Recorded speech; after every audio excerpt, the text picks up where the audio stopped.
Un erudito afirma que la Biblia no habla de un único Dios, sino de varios. Su argumento se basa en el término Elohim, el cual indica que es plural. El experto es el italiano Mauro Biglino, pero esto, más allá de contradecir los textos bíblicos, los engrandecen aún más.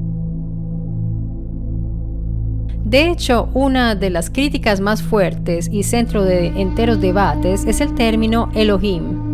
La Biblia habla de muchos y sobre esto no hay duda.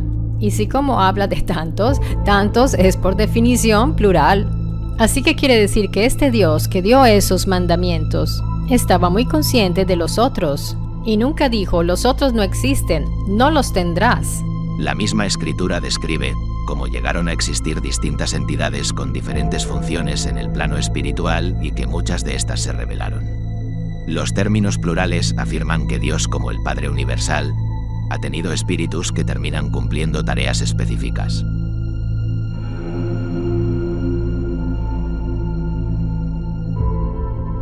Elohim es el término que aparece en Génesis, en muchos pasajes de la creación, pero también aparece en Salmos 82, donde se habla acerca del consejo de los dioses, la gran familia celestial la cual Dios tiene. Dice Salmos 82, Dios está en la reunión de los dioses, en medio de los dioses juzga. Aquí el término es Elohim, y curiosamente el Mesías hizo referencia al Salmos 82 para predicarles a los religiosos de aquel tiempo. Porque es este pasaje el que dice, yo dije, vosotros sois dioses y todos vosotros hijos del Altísimo, pero como hombres moriréis. Por lo tanto, le está diciendo a el consejo de los dioses que vosotros sois Elohim, pero como hombres moriréis. Pero para que entiendas esta ecuación, lo que tienes que tener claro es que hay muchos Elohim, pero ningún Elohim es como Yahweh, porque Yahweh es el Altísimo, y en medio del resto de Elohim, porque este término se utiliza para toda la familia celestial inmaterial en un sentido espiritual. Entonces dijo Dios, hagamos al hombre a nuestra imagen, conforme a nuestra semejanza. Esto significa que en ese tiempo se encontraba rodeado de otros seres espirituales. Sin lugar a duda, esta frase no significa que Dios creó a los humanos para que se parecieran a él físicamente.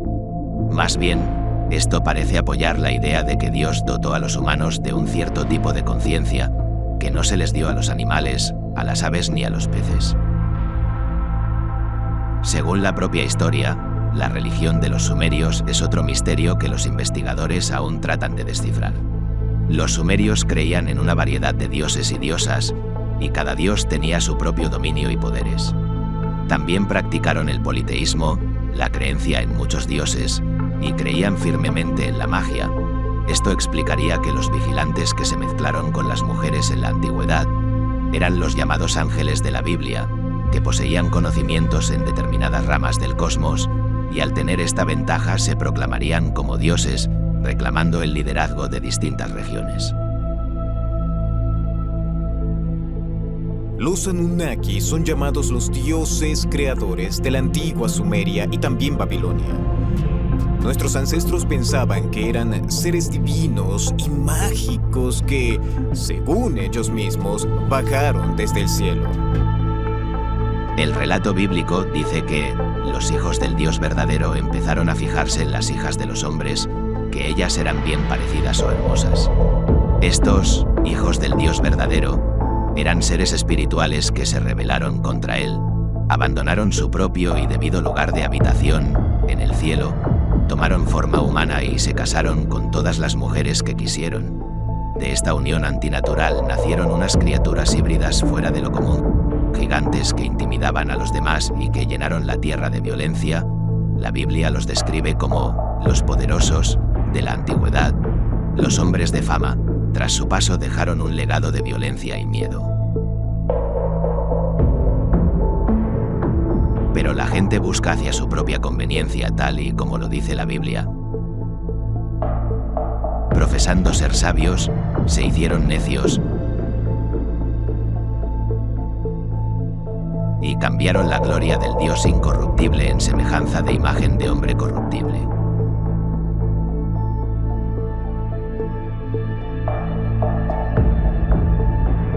Quiero aclarar que cuando yo he usado la palabra o la frase el todo, de verdad me refiero a todo, nunca a un ser, nunca a una divinidad, ya que tal cosa no existe.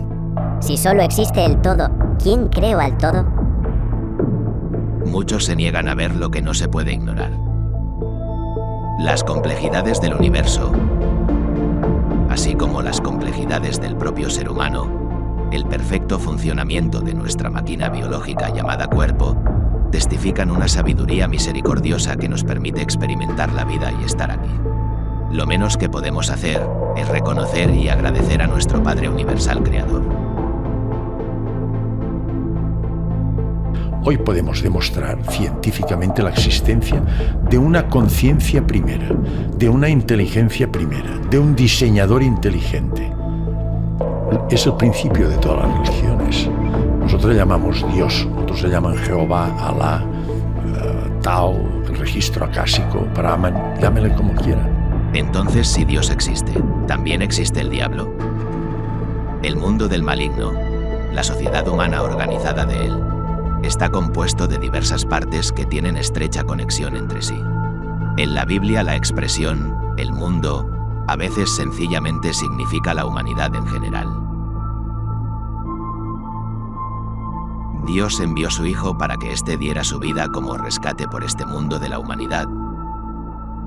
Sin embargo, Satanás ha organizado a la mayoría de la humanidad en oposición a Dios. Culturalmente y la forma de vida de las personas se han ido alejando de lo que se exige para tener una cercanía con Dios. Este sistema prácticamente secuestrado por el maligno. Una parte importante es la religión falsa. En la Biblia se representa a la religión falsa como una gran ramera o mujer dada a la prostitución que lleva el nombre de Babilonia la Grande. Es un imperio mundial, como lo muestra el hecho de que tiene un reino sobre los reyes de la tierra. Puesto que se dice que los reyes de la tierra cometen fornicación con ella, Babilonia la Grande no podría ser un imperio mundial político. Y puesto que los comerciantes viajeros de la tierra permanecen a cierta distancia y se lamentan por la destrucción de ella, no se trata de un imperio mundial de índole comercial. La incalculable fortuna de la Iglesia Cattolica se mantuvo secreta entre fieles y autoridades eclesiásticas. Nella Banca Vaticana sono stati riciclati i soldi della mafia, come ha dimostrato il Tribunale di Roma. Questi soldi, anche i guadagni, non vengono quasi mai dati ai poveri, ma servono, e questo non lo dico io, ma lo dice una... Especialistas y grandes teólogos se hacen la misma pregunta. ¿Cómo es posible que la Iglesia acumule tantas riquezas habiendo tantos pobres en el mundo? Sin embargo, el hecho de que ella en realidad es un imperio religioso lo muestra la declaración de la Biblia en el sentido de que mediante la práctica espiritista de ella, todas las naciones fueron extraviadas. Y es un hecho que por toda la historia la religión ha estado mezclada con la política y con frecuencia ha dicho a los gobiernos qué hacer. Ciertamente ha ejercido un reino sobre los reyes de la tierra.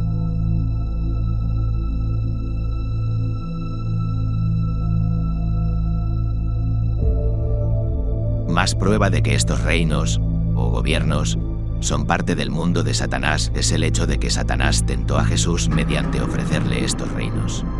Satanás no pudiera haber hecho eso si no hubiera sido el gobernante de ellos. Otra parte prominente del mundo de Satanás es el sistema comercial lleno de avaricia y opresor, con la frase comerciantes viajeros. Este sistema comercial promueve en la gente el deseo egoísta de obtener las cosas que él produce, aunque quizás la gente no las necesite y hasta puede ser que le vaya mejor sin ellas. Al mismo tiempo, el sistema comercial avaro y egoísta acumula alimento en depósitos mientras permite que millones de personas mueran de hambre porque no pueden pagar por el alimento. Por otra parte, se producen y venden por lucro armas militares que pueden destruir a la entera familia humana. Así, el sistema comercial de Satanás, lo mismo que la religión falsa y los gobiernos políticos, promueve el egoísmo, el delito y guerras terribles. La sociedad humana organizada bajo Satanás, el diablo, ciertamente es inicua y corrupta. Se opone a las leyes justas de Dios y está llena de toda clase de práctica inmoral. Por eso, se puede decir que otro rasgo del mundo de Satanás es su vida relajada, sus caminos inmorales. Con todo esto podemos ver, porque el Hijo del Hombre, del Dios vivo, se hizo humano, y vino a dar un mensaje de lo que en realidad nos debería de importar. El apóstol Juan dio énfasis: no estén amando ni al mundo ni las cosas que están en el mundo. Si alguno ama al mundo, el amor del Padre no está en él, porque todo lo que hay en el mundo, el deseo de la carne y el deseo de los ojos y la exhibición ostentosa del medio de vida de uno, no se origina del Padre, sino que se origina del mundo. El discípulo Santiago dijo que si alguien quiere ser amigo del mundo, se está haciendo enemigo de Dios. Hay una conciencia primera que es la que hizo el universo, el Big Bang, hace 13.780 millones de años. Intervino la aparición de vida en nuestro planeta